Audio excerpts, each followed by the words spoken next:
This is Scott Becker with the Becker Private Equity and Business Podcast. These are 6 private equity stories we're following today, and thank you for listening to the Becker Private Equity and Business Podcast.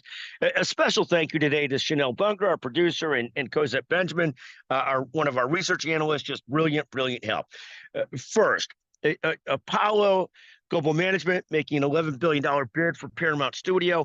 This is just indicative of the big funds trying to deploy capital again. We're seeing this at small and mid-sized firms as well.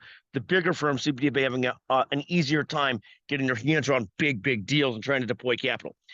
Second, R1 RCM is going private in an almost $9 billion deal with TowerBrook and Clayton, Dubilier, Rice, CD&R. Fascinating to see how active CD&R remains. Clayton, Dubilier, after all these years. R1 RCM is a big name in the health system area. Again, different go private transactions as big funds are trying to put money to work. Third, Carlyle Group, another one of the massive private equity funds, is buying a stake in a wealth management company, Cap Trust, nearly $4 billion valuation. What's fascinating there is not only is Carlyle doing this, but also other firms like Clayton, Dubilier, and Rice is also very active in rolling up wealth management firms.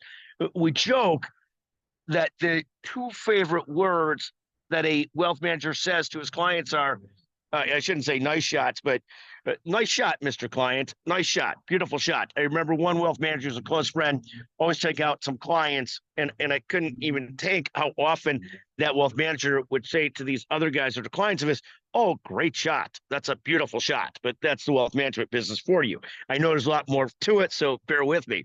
4th story we're following today, services and software companies buyout deal volume raising significantly after being really slow last year.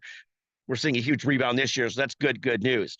5th, Aries Capital, puts together a $26 billion new fund. They are at it, and they're seeing lots and lots of excitement there, and doing great. And Aries, a famous fund as well. Finally, the 6th story, sent to me by a friend of mine who knows I'm a golf lover, even if I'm not a great golfer, is an Acacia Capital buying one of those push cart companies, MGI Golf, an Australian deal. I do hate those push carts, but again, it is what it is. My golf swing right now, after being out for a month with eye injury, is just absolutely horrible, but it is what it is. It'll get better. Anyways, thank you so much for listening to the Becker Private Equity and Business Podcast. These are 6 private equity stories we're following. Feel free to anytime to send ideas to Scott Becker, 773-766-5322. Thank you very much for joining us today on the Becker Private Equity and Business Podcast.